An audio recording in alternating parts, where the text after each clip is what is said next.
Jonathan, petit jeune homme, presque adolescent, habitant dans ces hauts bâtiments, un jour gentil, un jour méchant, méfiant au regard des gens, classe 5ème. Il sèche le solfège au collège pour fumer avec ses collègues.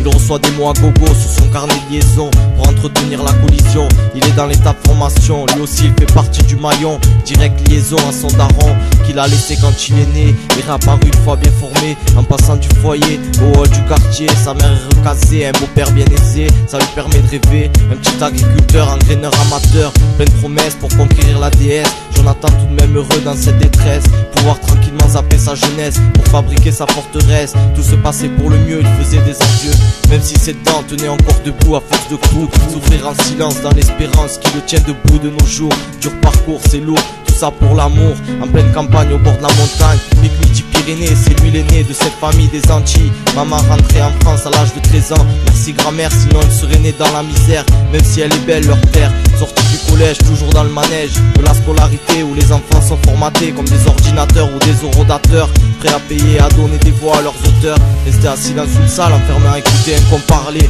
Lui il s'en fout qu'un carré fait 4 côtés égaux. Lui il est toujours dans son popo et ses poteaux, blanc-beurre ou négro, il veut jouer les gros. Même si en rentrant à la maison il est rabaissé, enchaîné pour des conneries qui sont en fait des cris, des appels au secours. Personne n'écoute ses discours, on le trouve lourd, alors il court autour d'un ballon pour être moins couillon et se créer des illusions. Sortir ce qu'il garde dans ses veines, du rap à l'extrême, sortir ses peurs et ses haines qui sont pour lui des chaînes. Il grandit sur des chaînes, commence à prendre du plomb dans la tête. Pour lui y a pas de défaite, commence à ouvrir sa gueule, même s'il prend une de suite dans sa gueule. À la maison sa gueule, le beau-père joue les grandes gueules. Il a arrêté l'école et son protocole, finir les heures de colle, toujours prêt pour la décolle. Mon papa supporte pas que les nez restent sans rien branler, glandé à la maison bien chauffé. Il exploite à couper du bois qu'il vend au noir. Il a le cœur noir et se fait passer pour le beau papa. Mais c'est un enculé à mettre dans une cave et à faire tourner. Jonathan réplique, s'explique et quitte le domicile familial avec la dalle au ventre. Seule façon pour lui de faire régner la paix au foyer. Il se culpabilisait et croyait que c'était de sa faute si tout dégénérait. C'est vrai, mais avant de se marier il aurait dû accepter et assumer.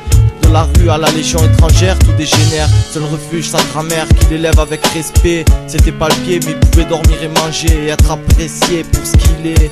Aujourd'hui il a grandi et il est prêt à dire ce qu'il a sur le cœur, sortir sa rancœur, sans déshonneur. Il a séché ses fleurs, alias Malcolm, vagabond, mettra un pied au zénith pour faire entendre sa cible.